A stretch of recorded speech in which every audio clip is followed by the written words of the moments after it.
आता बातमी नाशिकहून। नाशिकच्या बिबलवाडी थंडाभर पाण्यासाठी महिलांची वणवण पाहायला मिळते। पिण्याच्या पाण्यासाठी महिलांना 1.5 किलोमीटर पर्यंत पायपीट करावी लागते।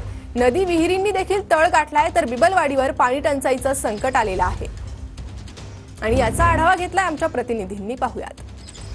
इगतपुरी घाट माथ्यावर अहिल्यादेवी होळकर यांनी बांधलेली जी प्रसिद्ध बारव आहे, जी वाट सर्वांची ताण भागवायची ती हीच बारव आहे आणि या बारवमुळे आजूबाजूचे जे आदिवासी पाडे होते त्यांना पाणी पुरवठा होत होता आणि या बारवमुळे जे जे वाढ सुरू होते ते येथील गोड पाणी पित होते। आता जर पाहिलं तर बारवची परिस्थिती जर पाहिली तर ही बारव पूर्णपणे आटलेली आहे।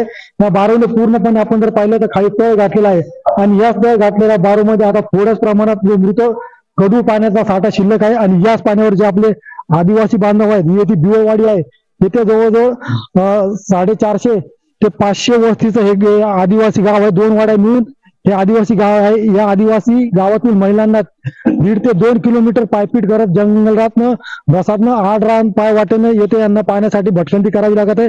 आता या आदिवासी भागातील जे बांधव आहेत त्यांची पाण्यासाठी होणारी भटकंती आणि पायपीट थांबणार का, याकडे संपूर्ण महाराष्ट्राचा आता लक्ष लागून असणार आहे। शैलेश पुरोहित, TV9 मराठी, इगतपुरी।